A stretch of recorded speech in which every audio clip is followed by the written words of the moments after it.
साहेब, आज भाजपची मोठी महाशक्ती रॅली झालेली आहे, काय सांगाल? भारतीय जनता पक्षाच्या आमच्या नगराध्यक्षाचे उमेदवार श्रद्धाताई भोसले आणि आमचे सगळेच भारतीय जनता पक्षाचे उमेदवार यांना सगळ्यांना एकत्र घेऊन आमचे भारतीय जनता पक्षाचे आमचे सगळेच पदाधिकारी कार्यकर्ते एकत्र मिळून आज सावंतवाडीकरांसमोर आम्ही एक भव्य अशी मोठी रॅली काढलेली आहे। ह्या रॅलीच्या माध्यमातून आम्ही परत एकदा आमच्या सावंतवाडीकरांना आम्हाला विश्वास द्यायचा आहे की आम्ही उद्याचं मतदान किंबहुना उद्याचा आशीर्वाद त्यांची सेवा करण्यासाठी आम्ही मागतो आहोत। पुढची 5 वर्ष त्यांच्या आयुष्यामध्ये परिवर्तन आम्हाला आणायचं आहे। आम्हाला ऐतिहासिक असे प्रकल्प इथे राबवायचे आहेत। सावंतवाडीचा चेहरा मोहरा बदलण्याची एक सुवर्ण संधी श्रद्धाताईंच्या रूपाने आपल्याकडे आज चालून आलेली आहे। ज्या राजघराण्याने आपल्या ह्या सावंतवाडीला खऱ्या अर्थाने ओळख दिलेली होती, इतिहासामध्ये पूर्ण सावंतवाडीचा प्रवास हा राजघराण्याच्याच माध्यमातून आज घडलेला आहे आणि पुढेही घडवण्याची एक सुवर्ण संधी आपल्याकडे उद्या चालून आलेली आहे।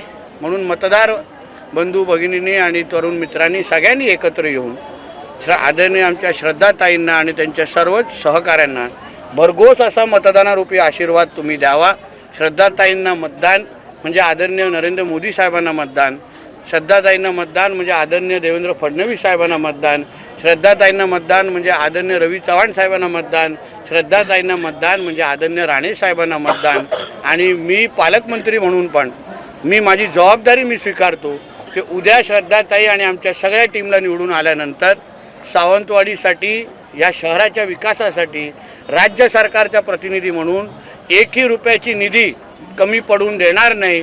त्याच्याही पुढे जाऊन ह्या 4ही शहरांना चांगल्यातले चांगलं जास्तीत जास्त निधी देण्याची जबाबदारी ही देवाभाऊंच्या वतीने माझी असेल, हा विश्वास आजच्या निमित्ताने देतो। विरोधकांनी फार दिवसण्याचा प्रयत्न केला, मात्र शेवटपर्यंत विकास हाच तुमचा मुद्दा राहील। कारण का सावंतवाडीचा मतदारच आमचा केंद्रबिंदू आहे।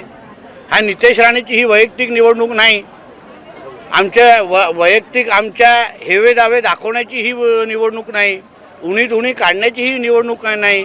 सावंतवाडीचा मतदार हा पुढचे 5 वर्ष त्यांचं आयुष्य आमच्या हातात सोपवण्यासाठी ही निवडणूक आहे। 2 डिसेंबर 2025 ही परत आमच्या आयुष्यामध्ये परत कधीच येणार नाही।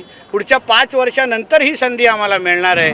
म्हणून आम्ही सावंतवाडीच्या मतदारालाच केंद्रबिंदू नजरेसमोर ठेवून आम्ही मतदान मागतो आहोत। विकासाचाच अजेंडा नजरेसमोर ठेवून आम्ही पुढे चालतो आहोत आणि तोच प्रवास आम्हाला उद्या त्यांचा सगळ्यांचा आशीर्वाद मिळाल्यानंतर 3 तारखेला तो संदेश आमच्यापर्यंत पोचेल आणि 4 तारखेपासून आम्ही कामाला लागू।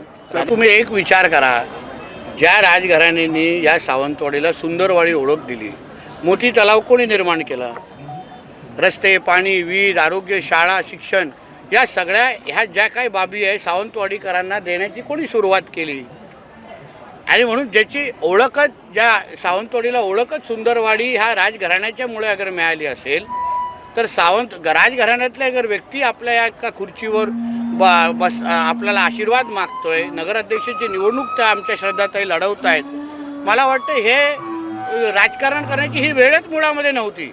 ही निवडणूक जसे मी अगोदर आपल्याला बोललो की ही निवडणूक राजघराण्याला ज्यांनी आपल्याकडून काहीच मागितलं नाही, कधीच काय अपेक्षा ठेवली नाही, नुसतं आपल्याला दिलेलं आहे, त्यांना अगर आपल्याला परतफेड करण्याची अगर संधी मिळाली असेल तर सावंतवाडीच्या जनतेने, सावंतवाडीच्या सगळ्या राजकीय पुढाऱ्यांनी, कार्यकर्त्यांनी एकत्र मिळून श्रद्धाताईंसाठी आणि सगळ्यांसाठी काम करायला हवं होतं।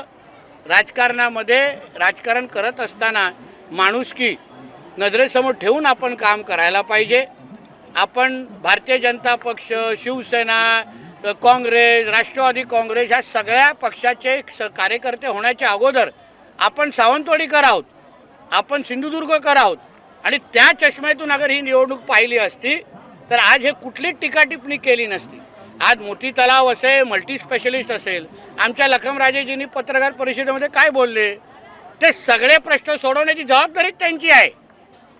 राजघराण्यांनी अगर इकडल्या विकासाची जबाबदारी घेत असतील, त्याला सत्तेची जोड आमच्या माध्यमातून मिळत असेल तर सावंतवाडीकरांचा विकास तुम्ही विचार करा किती गतिमान पद्धतीने होऊ शकतो किंवा संधी आपल्याकडे आलेली आहे।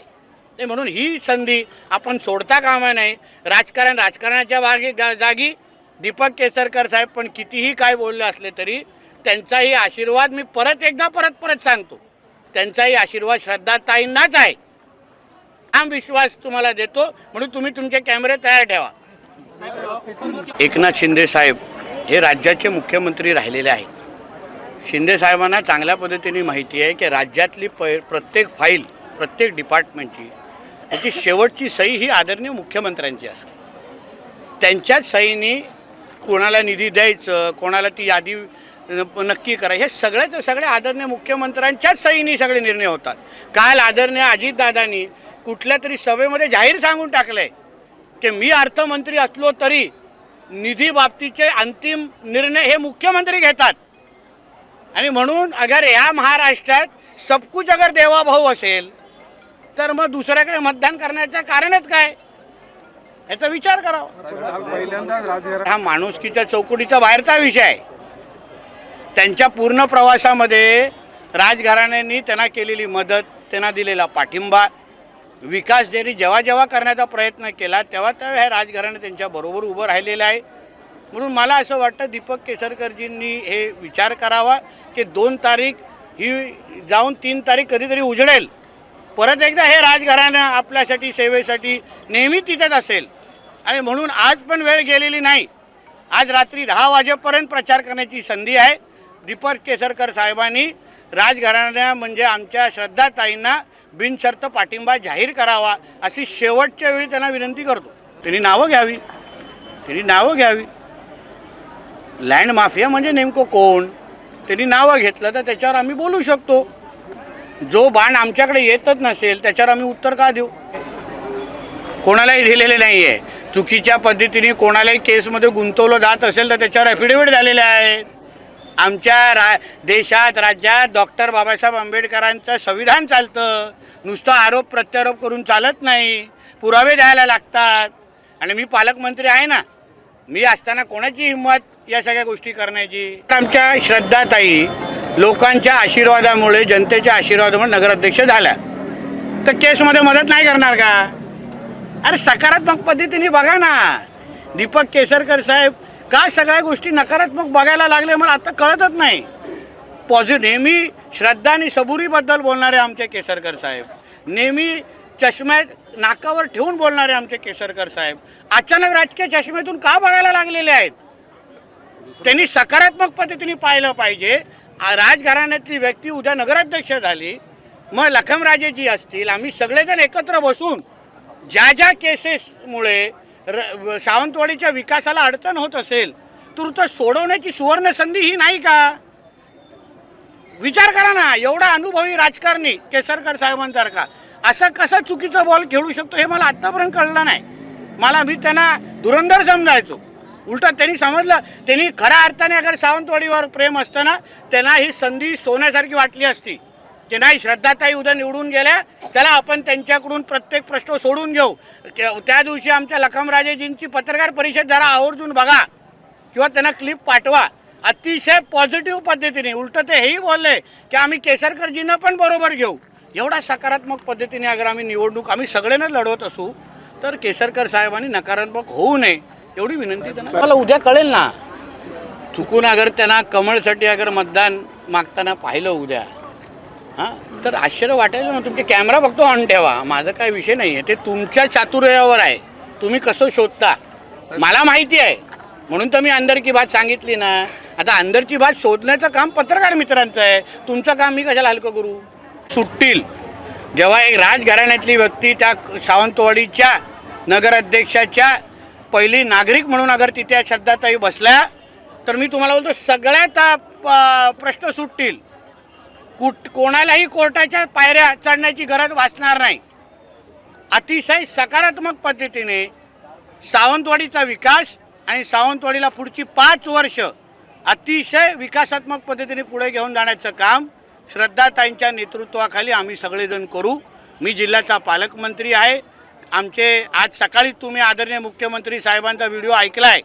श्रद्धाताईंना त्यांनी सपोर्ट आणि आशीर्वाद आणि पाठिंबा दिलेला आहे. अहो मुख्यमंत्री एक बाजूला बोलत आहेत, प्रधानमंत्रींचा पक्ष आहे, पालकमंत्री एका बाजूला आहे, खासदार राणेसाहेब आमच्या बाजूला आहेत, रवी चव्हाण साहेब बाजूने आहे, एवढी ताकद बाजूला असताना कुठला प्रश्न आता प्रलंबित राहणार? उलट चांगली सुवर्ण संधी आहे, अशी ऑफर तुमच्या सावंतवाडीच्या मार्केटमध्ये पण भेटत नाही. राजकारणाच्या पलीकडे राजकारणाचा चष्मा मी थोडा बाजूला ठेवतो, टेबलावर ठेवतो आणि मी हे पाहतो की आमच्या महाराष्ट्राचं राजकारण यशवंतराव चव्हाण साहेबांपासून बाळासाहेब ठाकरेपासून साहेबांपासून आत्तापर्यंत हे नेहमी राजकारणाच्या पलीकडे संबंध जोपासणाऱ्यापैकी आमचा महाराष्ट्र राहिलेला आहे.